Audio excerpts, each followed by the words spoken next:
नमस्कार सभी को, गुड मॉर्निंग। मैं शुभकरण, सहायक आचार्य EFM।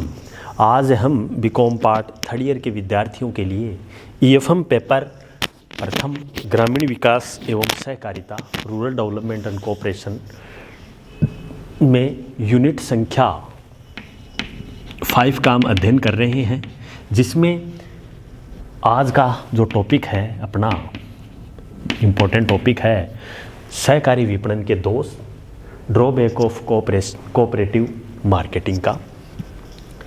पिछले वीडियो में हमने कृषि विपणन से होने वाली विभिन्न समस्याओं के बारे में हमने चर्चा की थी। आज हम चर्चा करेंगे कि कृषि विपणन के दोष कौन कौन से हैं। क्योंकि कृषि विपणन के दोष के बारे में हमने चर्चा की, आज करेंगे हम सहकारी विपणन के दोष। जो सहकारी, जो कोऑपरेटिव, जो सोसाइटीज़, जो कोऑपरेटिव मार्केटिंग है, उनसे कौन कौन सी ऐसी कमियां हैं जो कि उनके बारे में हम चर्चा करेंगे। सहकारी विपणन व्यवस्था को आशातीत सफलता नहीं मिल पाई है, क्योंकि दांतवाला समिति के इस तथ्य को स्वीकार करते हुए ये भी कहा है कि विपणन समितियों की संख्या मंडी और गांवों तक उनके विस्तार की दृष्टि से उनका विकास प्रभावशाली रहा है। फिर भी जहां तक कृषि उपज के व्यापार पर उनके प्रभाव का प्रश्न है, तो कुछ को छोड़कर शेष का प्रभाव महत्वपूर्ण नहीं कहा जा सकता, क्योंकि रिजर्व बैंक ऑफ इंडिया ने 11 जिलों की 142 विपणन समितियों का सर्वे करने के बाद में अपनी रिपोर्ट प्रस्तुत की है, जिसमें कहा है यदि विपणन समितियों की स्थापना 3 उद्देश्य बंधक ऋणों को अग्रिम देना, ऋण उपज का विपणन तथा उपभोक्ता वस्तुओं की पूर्ति एवं विपणन की दृष्टि में देखा जाए, तो ये समितियां किसी भी दृष्टि से सफल नहीं रही हैं। ये देखने में ये आया है कि विपणन समितियां न तो विपणन कार्य ही नहीं कर पाती है, वास्तव में विपणन समितियां अपने कार्यों योग्यताओं के प्रति किसानों में विश्वास उत्पन्न करने के लिए असफल भी रही हैं। अधिकांश विपणन समितियां अपने सदस्यों की उपज को एकत्रित एवं वर्गीकृत करने में असफल भी रही हैं। अधिकांश समितियां वस्तु की पूर्ति एवं वितरण कार्यों में लगी हुई हैं। राज्य स्तरीय विपणन समितियां कृषि आदानों की पूर्ति वितरण कार्यों में भी संलग्न मानी गई हैं, क्योंकि इन्होंने अंतर्राज्यीय व्यापार को प्रोत्साहन करने में विशेष रुचि नहीं ली है। अधिकांश सदस्य इन समितियों के माध्यम से अपनी उपज नहीं बेचना चाहते, क्योंकि उन्हें समिति की विपणन योग्यता पर भी विश्वास नहीं है। तो उनकी दोष व कठिनाइयाँ इस प्रकार से हैं विपणन समितियों की। एक तो पहला है, सरकार के द्वारा ये संगठित होती हैं। सरकार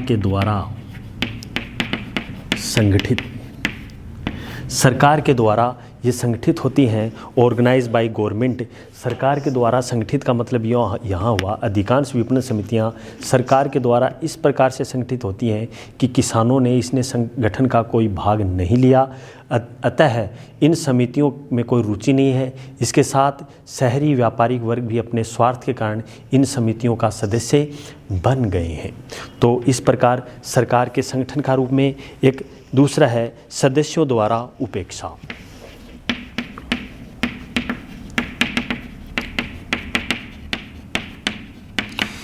एक ये भी इसकी कमी आ रही है, सदस्यों की उपेक्षा भी इन समितियों की अहम भूमिका के रूप में दोष रहा है, क्योंकि सदस्यों की उपेक्षा में कृषकों को इन समितियों पर विश्वास नहीं है। परिणाम स्वरूप अनेक सेवाएं देने के बाद भी सदस्य इनके माध्यम से उपज विक्रय नहीं करते हैं। ऐसा करने पर मुख्यतया उन्हें अधिक श्रम या समय पर व्यय करना होता है। सदस्यों को समितियों गोदामों तक माल पहुंचाने या परिवहन की कठिनाइयों का सामना करना होता है। अनेक बार समितियों द्वारा सदस्यों का उपज या बाजार मूल्य कम होता है। समिति के प्रबंध एवं किसानों के रूप में एक अहम भूमिका रही है। एक पूंजी का अभाव, क्योंकि सरकार द्वारा संगठित होने से समितियों के सदस्यों के माल को खरीदने और अग्रिम लेने के लिए वित्त की व्यवस्था के साधन कम हैं। अतः हम बात करें तो ये किसानों के लिए उपज मूल्य बेचने में असफल रही है, क्योंकि इनका व्यवसाय इतना कम है, क्योंकि आर्थिक इकाई के रूप में ये है सही तरीके से स्थापित नहीं हो पाई है। तो ये भी है। अगला है दोषपूर्ण विपणन व्यवस्था। दोषपूर्ण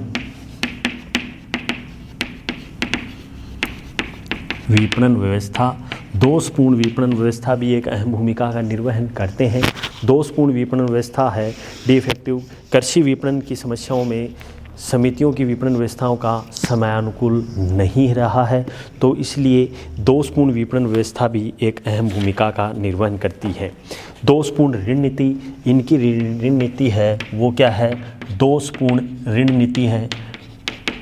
दोषपूर्ण ऋण नीति भी एक सहायक तरीके से एक सहकारी विपणन के दोष में एक सहायक भूमिका का निर्वहन कर पाती हैं।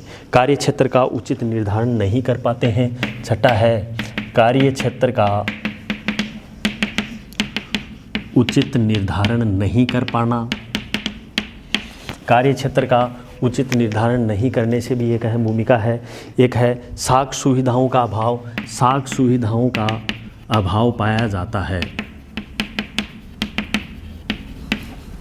साख सुविधाओं का अभाव भी एक सहकारी विपणन के दोष में एक अहम समस्याएं बनी हुई हैं, तो इसलिए साख सुविधाओं का अभाव भी एक अहम भूमिका का निर्वहन है। एक विधायन सुविधाओं का अभाव। विधायन सुविधाओं का अभाव। विधायन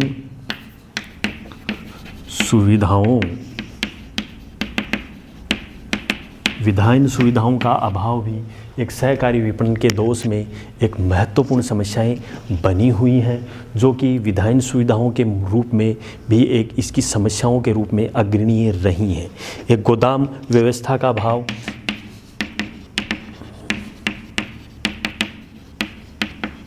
गोदाम व्यवस्था का अभाव भी सहकारी विपणन के दोष में है, क्योंकि उचित मात्रा में या गोदामों की सही व्यवस्था नहीं होने से इनकी व्यवस्था डिगमगाती है। एक व्यापारियों में प्रतिस्पर्धा है, प्रतियोगिता है।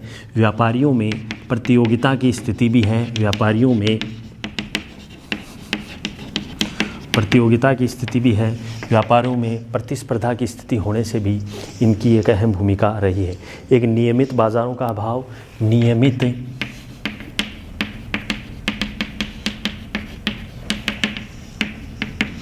नियमित बाज़ारों का अभाव भी एक अहम तरीके से भूमिका का निर्वहन कर पाते हैं। और अशिक्षित व अकुशल कर्मचारी, अशिक्षित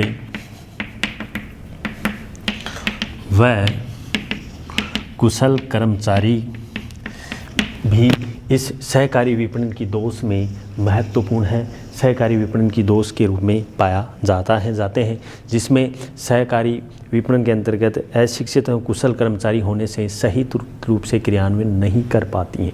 एक विपणन कार्यों की उपेक्षा रहती है। विपणन कार्यों की उपेक्षा में भी सहकारी विपणन के एक अहम भूमिका के रूप में हम बात करें तो विपणन कार्यों की उपेक्षा में भी सहायक है। एक व्यापारियों का प्रभाव। व्यापारियों का प्रभाव।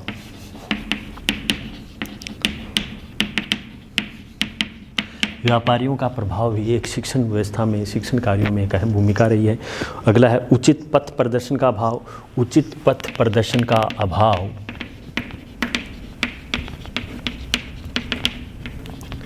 उचित पथ प्रदर्शन का अभाव भी सहकारी विपणन में एक अहम भूमिका का निर्वहन है। संचालन व्ययों की अधिक व्यय है। संचालन व्यय हैं वो अधिक होते हैं, ये भी है। उपयुक्त विपणन का महत्वपूर्ण भाव है। तो उपयुक्त विपणन की सुविधाओं का अभाव है। अब हम बात करें सहकारी विपणन व्यवस्था की प्रगति के कौन कौन से ऐसे सुझाव हैं जो कि भारत में सहकारी विपणन को कम नहीं आंका जा सकता, क्योंकि सरकार ने विभिन्न योजनाओं में सहकारी विपणन को महत्व को स्वीकार किया गया है, जिसमें भारत में सहकारी विपणन के क्षेत्र में पर्याप्त प्रगति की है। प्रगति है, उनका भविष्य उज्ज्वल है। विगत वर्षों में राष्ट्रीय कृषि सहकारी विपणन के विकास के लिए एक अहम आर्थिक सहायता भी प्रदान की गई है। तो इसमें सुझाव की हम बात करें तो सरकार द्वारा वित्त प्रदान करें, क्योंकि सरकार के द्वारा संगठित है तो सरकार के द्वारा उचित वित्त प्रदान। तो अब हम बात करेंगे इनके सुझावों की।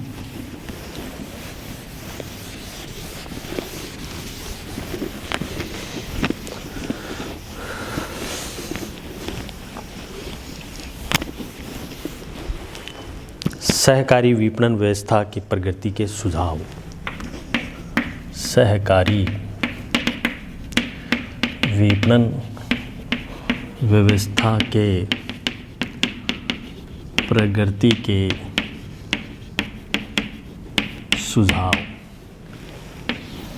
सहकारी विपणन के व्यवस्था के प्रगति के सुझाव की हम बात करें तो पहला है सरकार के द्वारा वित्त प्रदान करना।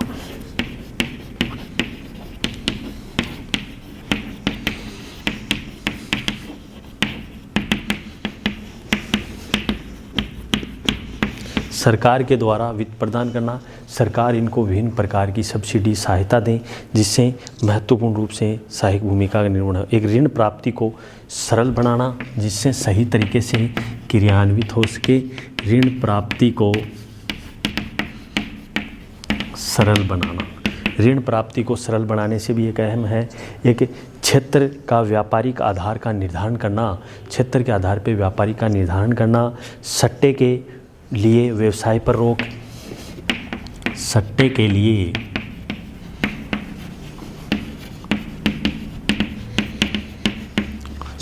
लिए व्यवसाय पर रोक, ये भी इसकी सुझाव है क्योंकि सट्टे के व्यवसाय की रोक की बात करें तो विपणन समितियों में सट्टे की भावना कार्य नहीं करना चाहिए, क्योंकि यदि सहकारी समितियों में वृद्धि में उपज लंबे समय तक रोक लगा सकती है तो हानि भी हो सकती है। उचित मूल्य मिलने से सदस्यों के रूप में या सदस्यों की उपज व्यवस्था को भी बेच देना चाहिए। एक साख को विपणन से जोड़ना, साख को विपणन से जोड़ना, साख को विपणन से जोड़ना भी एक अहम है कि इस प्रकार से साख को एक उपज के विधायन की व्यवस्था करना, उपज के विधायन की व्यवस्था करना, उपज में विधायन या एविडेंस की इस प्रकार से व्यवस्था करना जिससे भी सही तरीके से क्रियान्वित हो सके। एक गोदाम की व्यवस्था करना, सही तरीके से गोदाम व्यवस्था होगा तो आसानी से विपणन व्यवस्था को सही तरीके से क्रियान्वित किया जा सकता है, क्योंकि ग्रामीण क्षेत्र में वस्तुओं का संग्रह करने के लिए गोदाम की आवश्यकता पड़ती है। तो हमें गोदाम बनाने के उद्देश्य से विपणन समितियों की वित्तीय साधन उपलब्ध कराने चाहिए। यह है सहायता सरकारी स्टेट बैंक के द्वारा करवाई जानी चाहिए। अगला है सरकार का सहयोग, सरकार सहयोग प्रदान करे। सरकार अगर इसमें सहयोग प्रदान करेगी तो सही तरीके से क्रियान्वित किया जा सकता है। एक अंश पूंजी में वृद्धि, अंश पूंजी शेयर कैपिटल को इंक्रीज करें। अंश पूंजी में किस प्रकार में अंश पूंजी में वृद्धि भी एक अहम भूमिका का निर्वहन कर पाती है। एक स्टेट बैंक ऑफ इंडिया का सहयोग, भारतीय स्टेट बैंक ऑफ इंडिया का सहयोग के द्वारा भी इनका क्रियान्वयन किया जाना चाहिए। एक रिजर्व बैंक के द्वारा वित्तीय व्यवस्था, भारतीय रिजर्व बैंक है, ये रिजर्व बैंक के द्वारा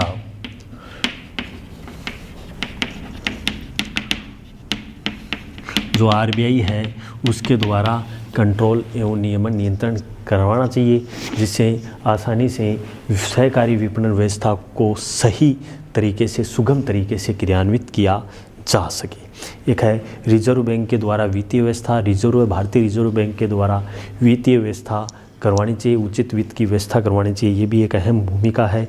एक कुशल कर्मचारियों की व्यवस्था, सहकारी विपणन में कुशल कर्मचारी रहेंगे तो दक्ष तरीके से, सही तरीके से कार्य करेंगे, जिससे सहकारी विपणन सही और उचित दिशा में चल सके।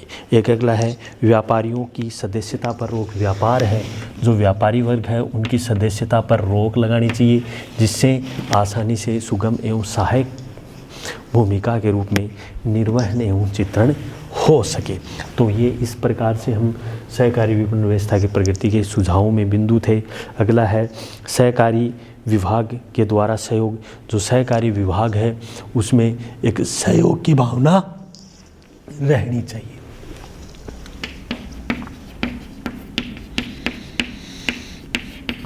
सहकारी सहयोग भी एक अहम भूमिका का निर्वहन कर पाती है।